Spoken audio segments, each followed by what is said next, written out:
Chapter 3. My Search Begins. The dream was always the same.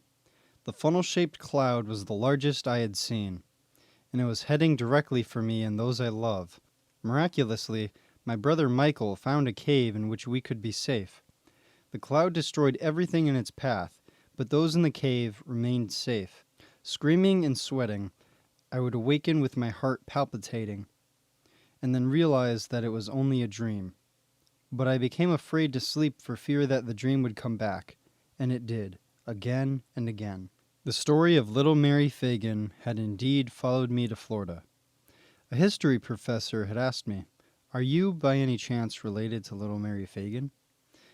Then several classmates quizzed me about the story.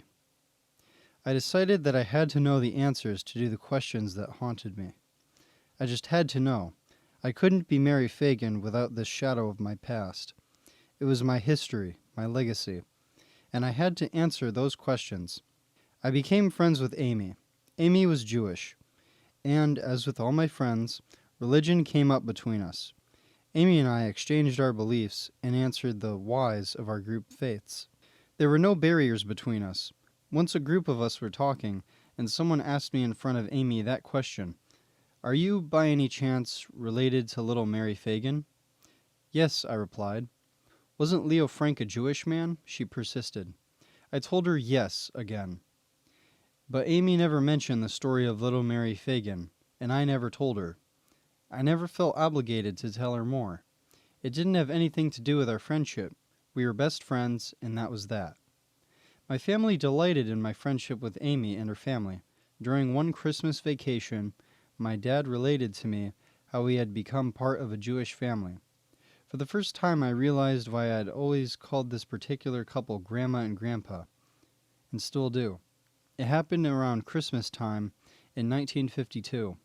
My dad had just been promoted to staff sergeant and was flying out of Warner Robins Air Force Base in Macon, Georgia. As Christmas approached, we geared up to make flights back east to provide transportation for all the military services, he explained. Plans were made that each flight would make certain strategic stops to drop off troops and pick them up after Christmas and bring them back to Larson Air Force Base. On December 20th, 1952, there was a fatal crash that took the lives of about 87 young military men. It was the worst military air disaster in history.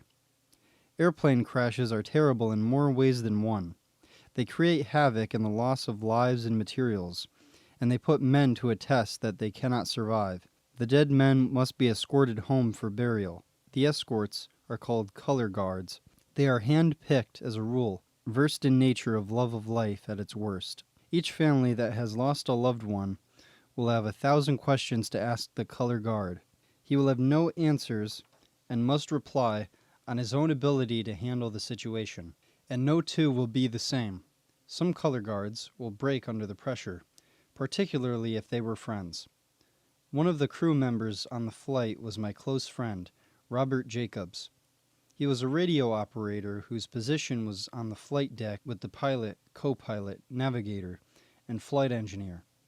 All of these crew members perished in that crash. I knew them all. Tears still come to my eyes when I think about it and how many lives it claimed. Brigadier General H.W. Bowman, commander of the 62nd Troop Carrier Wing, and Lieutenant Colonel Roland K. McCoskey, commander of the 7th Troop Carrier Squadron, suffered only as commanders can suffer when they lose men in a tragic accident. As in any accident, the cleanup crew was mostly volunteers. These men are true heroes. At times, some even risked their lives in trying to save others. It took over 3 days just to recover all the bodies. And then there was the horrible task of identifying some of the bodies. Preparations and transportation arrangements were made, and then came the selection of the color guards. There was no Jewish man to escort our radio operator. One would have to be selected from another squadron, someone who did not even know his name, unless someone in our squadron would step forward to be his color guard, with his head held high, tears in my eyes, my heart about to burst. I took that step forward.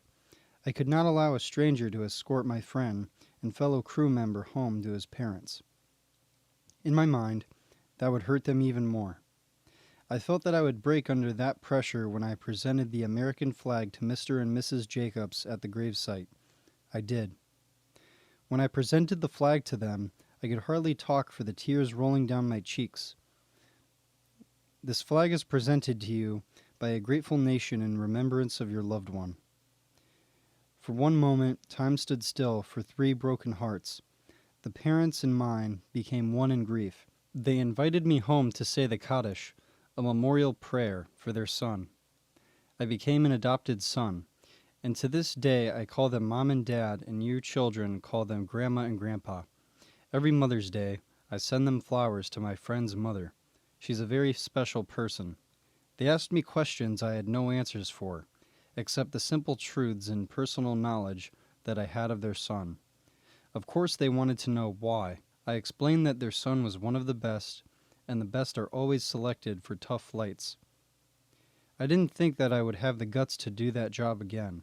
I was to receive 4 letters of appreciation and commendation, one from the Jewish war veterans of the U.S., one from Brigadier General H.W. Bowman, Commanding General 62nd Troop Carrier Wing, one from Colonel Richard Jones, Commanding Officer 62nd Troop Carrier Group, and one from Lieutenant Colonel Roland K. McCoskry, Commanding Officer 7th Troop Carrier Squadron.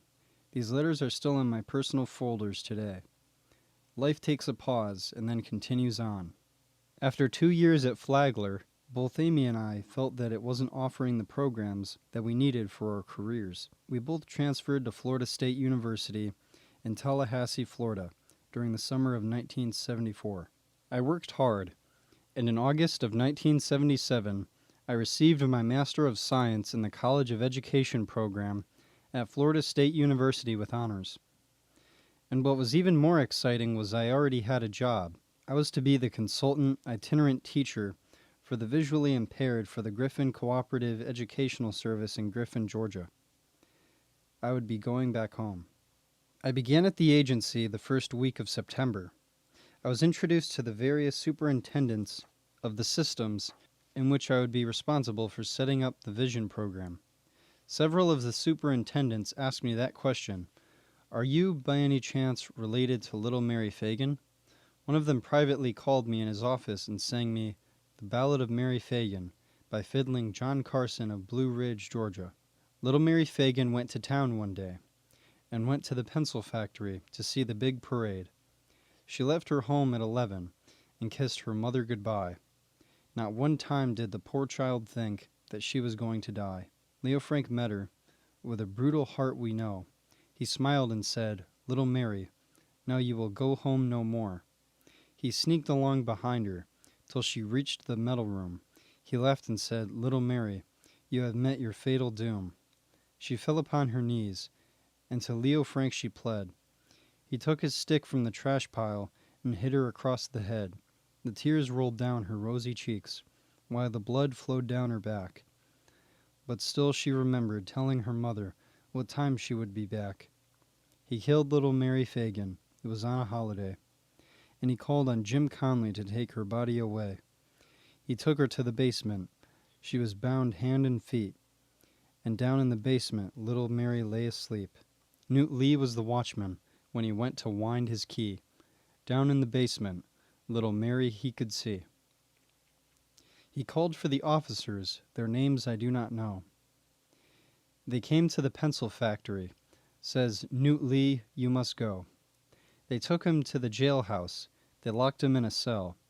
But the poor innocent Negro knew nothing for to tell. I have a notion in my head that when Frank comes to die and stands the examination in the courthouse in the skies, he will be astonished at the questions the angels are going to say of how he killed little Mary on one holiday. Come all you good people, wherever you may be, and supposing little Mary belonged to you or me. Her mother sad a-weeping, she weeps and mourns all day. She prays to meet her darling in a better world some day. Little Mary is in heaven, while Leo Frank is in jail, waiting for the day to come when he can tell his tale. Judge Roan passed the sentence, and you bet he passed it well. Solicitor Hugh M. Dorsey sent Leo Frank to hell. Now, God bless her mother. He told me that his mother had sung the ballad throughout his childhood. He had never forgotten a word. While he was singing the ballad, I realized that little Mary Fagin was me too, not a separate entity, and I could not evade our relationship, nor did I want to. I was ready to search for answers to those haunting questions. Now I had to know if what my father taught me was accurate and factual. I began extensive research. I looked again at the brief of evidence, reference books, and the newspaper accounts in a different way, a critical way. I read everything I could find on the economic, political, social, and psychological climate of the South in 1913. By the time little Mary Fagin was murdered, the Civil War had been over only 48 years. Today, other parts of the country accuse Southerners of still fighting the Civil War. To an extent that is true.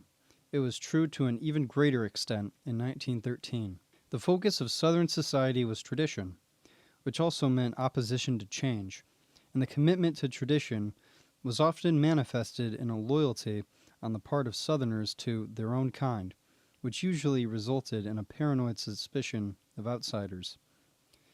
Another strong part of this tradition is the esteem in which white women, and particularly young white girls, are held. Southerners have always had a fear, whatever its origins, of assaults upon women. The industrialization, which began in the last part of the 19th century, centered on the cities, and it was in the rural areas that the commitment to tradition held most strongly. But life in rural areas was difficult, very difficult for most of the poorer people, so they emigrated to urban areas. Apparently, life wasn't much better in the cities, although the opportunities to make money were far greater, and it was especially dreary in Atlanta. Those who came in from the country to find work in the mills and factories were white tenant farmers, and they had lived for the most part in the bleak factory slums which surrounded Atlanta's industrial sections. Just as grandmother Fannie Fagin Coleman was preparing to move her fatherless children from Alabama back to Atlanta, Marietta, around 1908 or 1909, about a third of Atlanta's population had no water mains or sewers. 2 years before little Mary Fagin was slain, between 50 and 75% of the school children of Atlanta suffered from anemia, malnutrition, and heart disease. In 1906, 22,000 out of a population of 115,000 were held by the police for disorderly conduct or drunkenness. That year, one of the worst race riots in memory broke out in Atlanta, and the newspapers seized upon stories, true or not, of Negro assaults on white women. Wages were low in the mills and factories, and the normal workday began at 6 a.m. and ended at 6 p.m. Mary Fagin had earned only 10 cents an hour at the National Pencil Company. Children were exploited, especially in the cotton mills. I thought of my father's description of his grandmother Mary Richards Fagin, whom the factory bosses would hide from the labor inspectors. It was probably inevitable that family and community ties, another bulwark of tradition, began to weaken, despite people's struggles to hold on to them, and they grew increasingly resentful of those whom they considered to be their exploiters. I realized, as my research began to clarify a lot of things for me, that little Mary Fagin, white, pretty, well-liked, just short of 14, a laborer in a factory or sweatshop, came to stand for what was good, pure, sweet, and exploited about the South, and that Leo Frank, a Northerner, a Jew, superintendent, part owner of the factory, and well-to-do, would have fit perfectly the idea of the outsider which Southerners traditionally held in such suspicion, and the exploiter of whom they were growing increasingly resentful. The entire family believed that he killed Mary Fagin. So did I.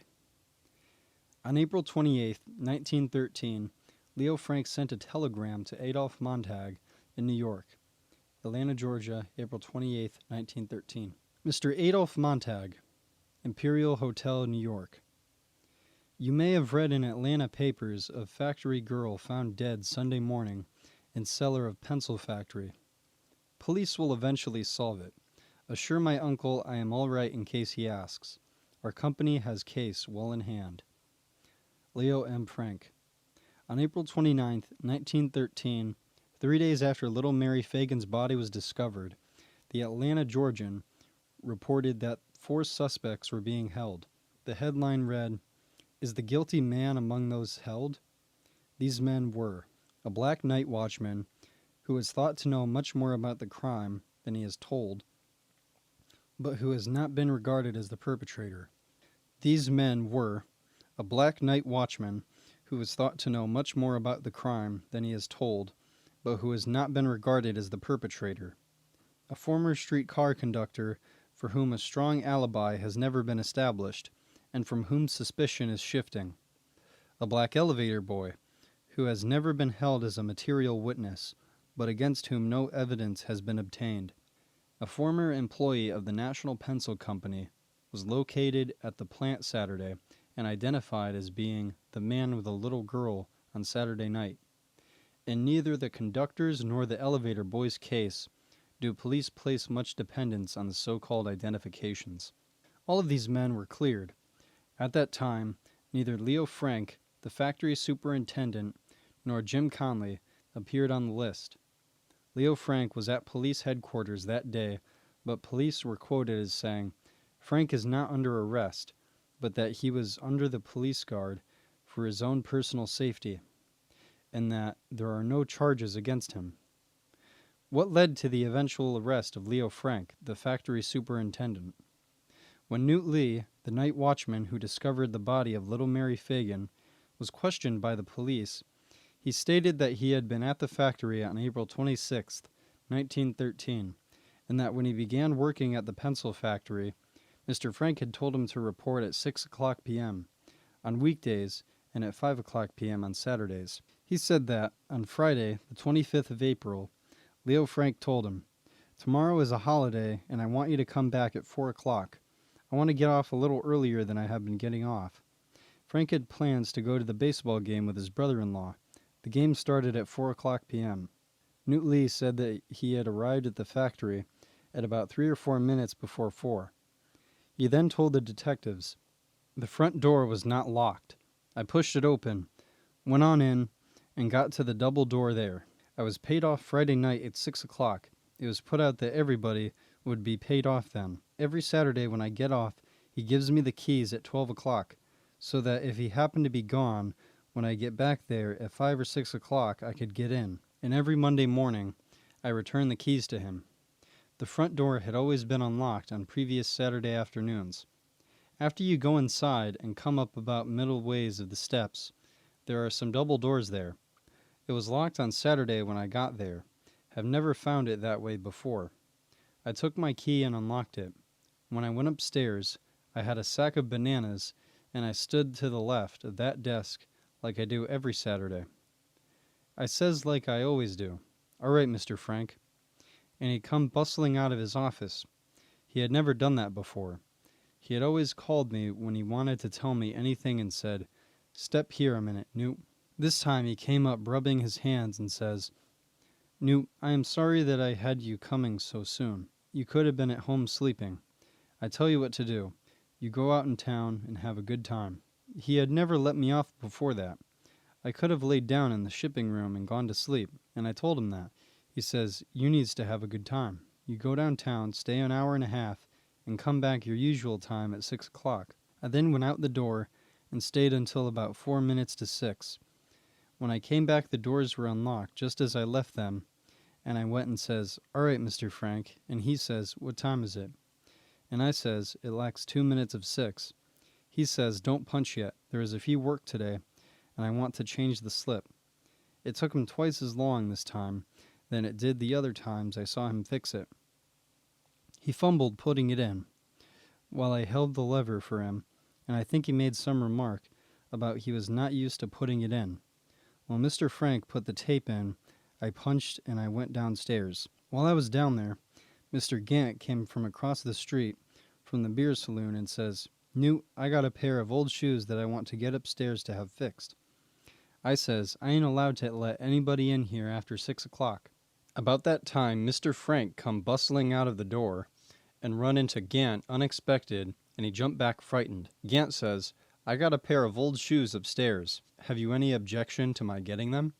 Frank says, I don't think they are up there. I think I saw the boy sweep some up in the trash the other day.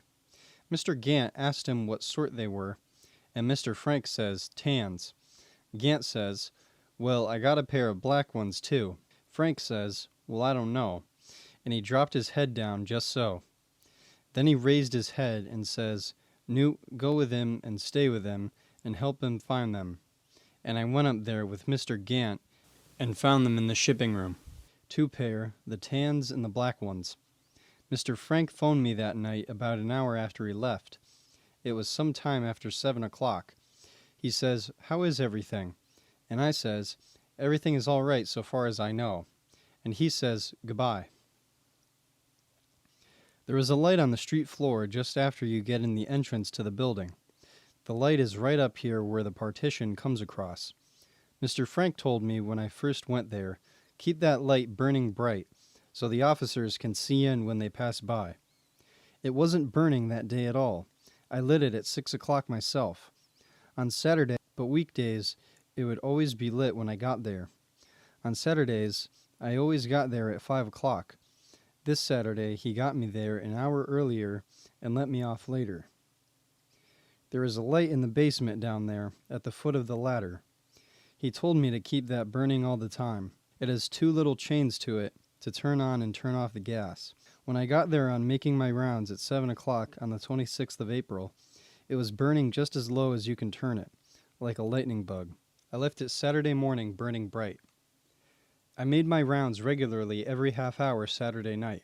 I punched on the hour and punched on the half, and I made all my punches. The elevator doors on the street floor and office floor were closed when I got there on Saturday. They were fastened down, just like we fasten them down every other night. When 3 o'clock came, I went down the basement, and when I went down and got ready to come back, I discovered the body there. I went down to the toilet, and when I got through, I looked at the dustbin back to the door to see how the door was, and it being dark, I picked up my lantern and went there, and I saw something laying there which I thought some of the boys had put there to scare me. Then I got out of there. I got up the ladder and called up the police station. It was after 3 o'clock. I tried to get Mr. Frank on the telephone and was still trying. I guess I was trying about 8 minutes. Ellis Dobbs, Sergeant of Police, and J.N. Starnes, city officer, went to the National Pencil Factory after receiving the call from Newt Lee. They discovered the notes under the sawdust, a hat without ribbons on it, paper and pencils, and a shoe near the boiler, a bloody handkerchief about 10 feet further from the body towards the rear on a sawdust pile. While Dobbs was reading the notes and land down play like night, when he said the word night, Lee said, that means the night watchman. J.N. Starnes finally reached Frank by telephone around 6:30 a.m. and sent Boots, W.W. Rogers, with John R. Black after him. The earlier calls made by Lee and the police had not been answered. Boots Rogers and Mr. Black said they found Frank extremely nervous and that he asked to eat his breakfast before leaving, a request the police denied him. Frank also denied knowledge of a little girl named Mary Fagan. They then took Frank to the morgue. They stated that he scarcely looked at the body and would not enter the room where it lay. He continued to be agitated and nervous. Upon arriving at the factory, he consulted his time book and reported, yes, Mary Fagan worked here, and she was here yesterday to get her pay. He then told the police, I will tell you about the exact time she left here.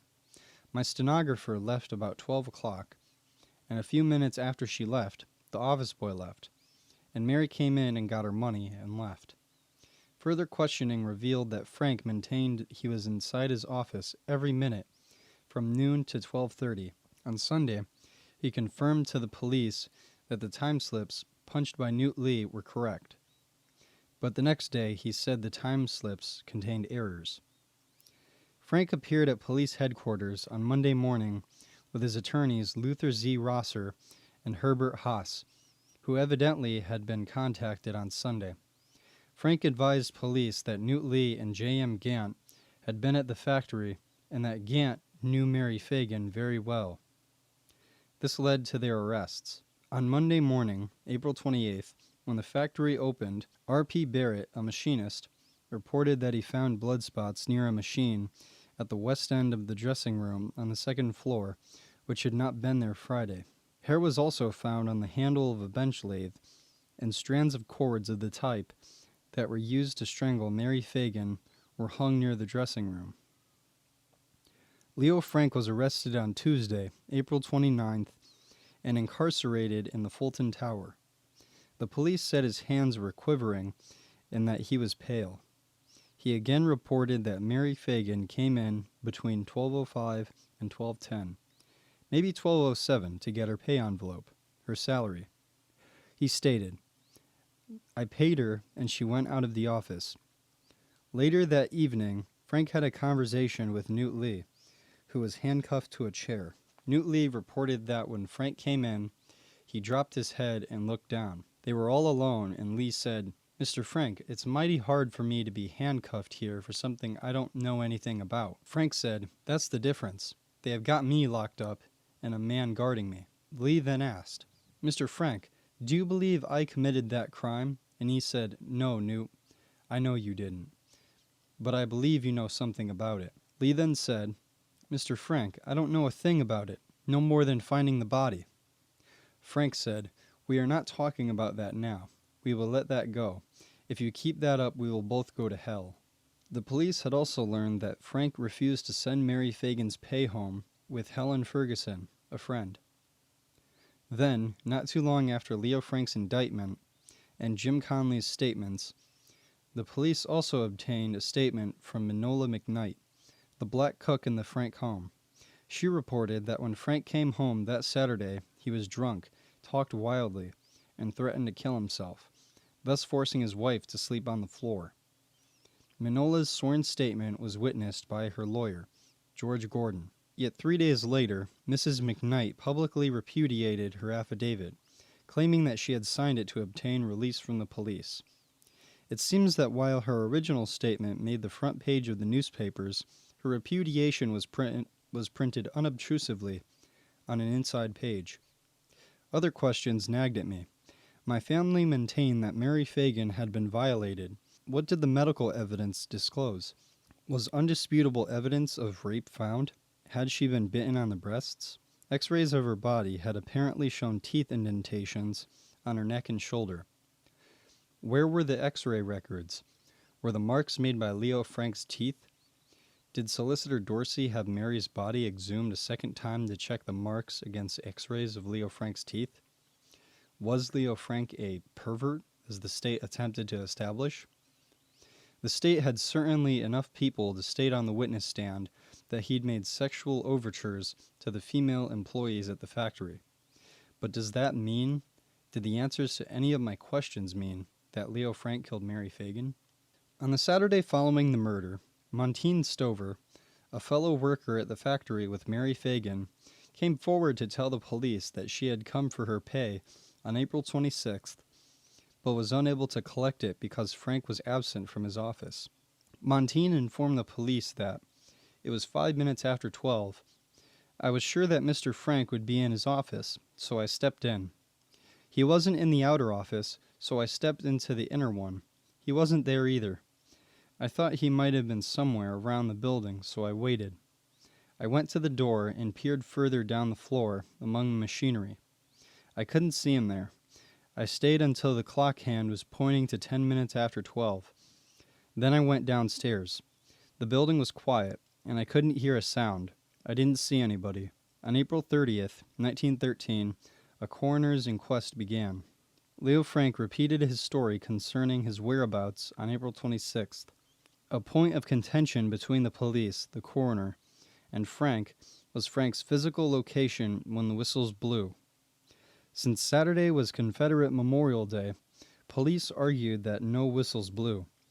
Leo Frank had difficulty establishing his whereabouts during that time frame.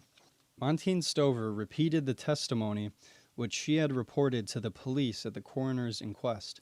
May 8, 1913, The jury returned a verdict of murder at the hands of a person or persons unknown.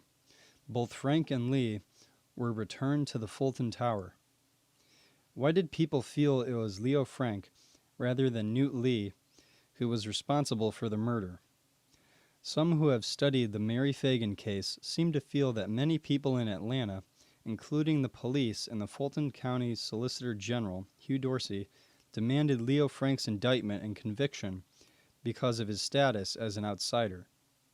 Moreover, the Atlanta Police Department had a series of unsolved murders on their hands and were desperate for a conviction. They were also pressured by the public, who vociferously demanded that Mary Fagan's assailant be discovered. Then there was Jim Conley. On rounding up witnesses from the National Pencil Company, they apparently paid special attention to Jim Conley, who had been seen washing a shirt at a faucet in the factory, thereby causing an anonymous informer to suggest to the police that there could have been blood on the shirt. Conley apparently began by lying. He told the police he could neither read nor write, but he could do both. Over the next few weeks he gave 4 affidavits, the last of which helped convict Leo Frank, each of which told a different version than the previous one, yet it was largely on his testimony that Leo Frank was found guilty of murder. Could Jim Conley have been the culprit? It would have been easy to convict Jim Conley, a semi-literate, poor, friendless Negro with a chain gang record. Leo Frank, on the other hand, a white man with allegedly rich relatives, would be another story. He could raise sufficient funds to defend himself vigorously and effectively. Why did they home in on Leo Frank? Some writers, such as Harry Golden in his book A Little Girl is Dead, feel that many Atlantans were grossly anti-Semitic and accused Frank of the murder because he was Jewish. Luther Otterbein Bricker, who was the pastor of the First Christian Church in Bellwood, where Mary Fagan went to Bible school, described the high feelings which ran through Atlanta regarding the murder of little Mary Fagan in a letter to a friend dated May 26, 1942, which he allowed to be published in 1943. The letter states his impression upon hearing of the murder. But when the police arrested a Jew, and a Yankee Jew at that, all of the inborn prejudice against the Jews rose up in a feeling of satisfaction that here would be a victim worthy to pay for the crime. From that day on, the newspapers were filled with the most awful stories, affidavits, and testimonies which proved the guilt of Leo M. Frank beyond the shadow of a doubt. The police got prostitutes and criminals, on whom they had something, to swear anything and everything they wanted them to swear to. And reading these stories in the paper day by day, there was no doubt left in the mind of the general public but that Frank was guilty, and the whole city was in a frenzy. We were all mad crazy, and in a bloody frenzy. Frank was brought to trial in mob spirit. One could feel the waves of madness which swept us all. Had I been a member of the jury that tried Frank, I would have assented to the verdict of guilty, for the jury did exactly as I wanted it to, and I applauded the verdict.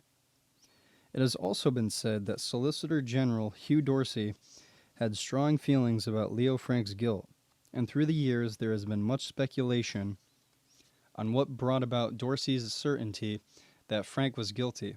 In a 1948 study of the Mary Fagan-Leo Frank case, Henry L. Bowden reported a discussion with Hugh Dorsey that seems to shed light on the prosecutor's feelings about Leo Frank.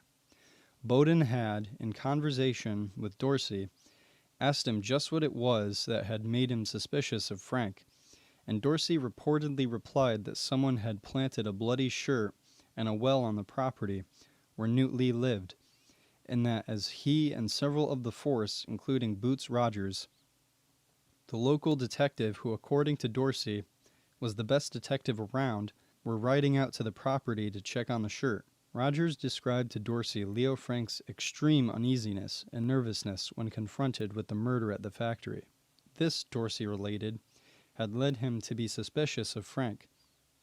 Dorsey stated further to Bowden that he had arranged that all the detectives and operatives on the case reported to him directly rather than to the police force, and that the two advantages of this were that the papers were not informed of every little thing that the investigation disclosed, and, moreover, that defense counsel were kept in complete ignorance as to what Dorsey's evidence consisted of, and were therefore unable to prepare defenses in advance to such evidence. Dorsey sought Frank's indictment for the following reasons. Frank had sent Newt Lee away at 4 p.m. and then called the factory at 7 p.m., which Lee claimed Frank had never done before, to check that things were all right. Frank had not answered Newt Lee's or Captain Starnes' telephone calls. He hadn't wanted to come to the factory. He had said he couldn't tell if Mary Fagan worked at the factory since he didn't know the names of most of the factory girls. Later at the office, he was able to tell the exact time Mary had come for her pay on Saturday. Frank had then accused J.M. Gant of being intimate with Mary Fagan, although earlier Frank had said he hadn't known her.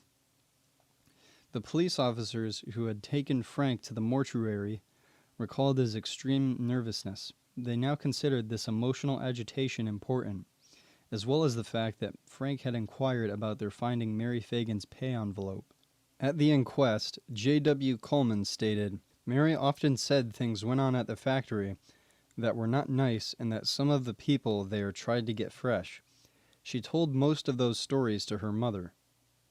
Yet the defense for Frank never asked Fanny Fagan Coleman any direct questions about this. Of course, the state had other witnesses and perhaps chose not to upset the mother any more than was necessary. Additional information which seemed to point to Leo Frank's guilt was his failure to throw suspicion on Conley, who testified, and his concealment of his ball game date. Most importantly, Dorsey felt that Frank's cook, Minola McKnight's, first statement was true. Sunday, Miss Lucille said to Mrs. Selig that Mr. Frank didn't rest so good Saturday night. She said he was drunk and wouldn't let her sleep with him, and she said she slept on the floor on the rug by the bed because Mr. Frank was drinking. Miss Lucille said Sunday that Mr. Frank told her Saturday night that he was in trouble and that he didn't know the reason why he would murder, and he told his wife to get his pistol and let him kill himself. I heard Miss Lucille say that to Mrs. Selig, and it got away with Mrs. Selig mighty bad. She didn't know what to think. I haven't heard Miss Lucille say whether she believed it or not. I don't know why Mrs. Frank didn't come to see her husband, but it was a pretty good while before she would come to see him, maybe 2 weeks. She would tell me, wasn't it mighty bad that he was locked up? She would say, Minola, I don't know what I am going to do. The affidavit of Montine Stover following the coroner's verdict added credence to Dorsey's suspicions that Frank was the murderer, since Miss Stover reported that she got to the office at 12:05 p.m. to get her pay, and Frank wasn't there. This contradicted Frank, who had said he was continuously in his office from 12 o'clock noon on. Dorsey also weighed heavily the record and comments of the jury, which pointed to their theory that the murder took place on an upper floor of the factory and that the body was taken to the basement with the intention of burning it. There were other comments by jury members on the factory being used by Frank for immoral purposes and his relations with some of the female employees. Not yet sure of whom the actual murderer was, Dorsey had indictment forms drawn up for both Leo Frank and Newt Lee. On May 24th, however, after the last testimony has heard, he asked for a true bill against Frank. The jury compiled and returned an indictment for charging Leo Frank with first-degree murder.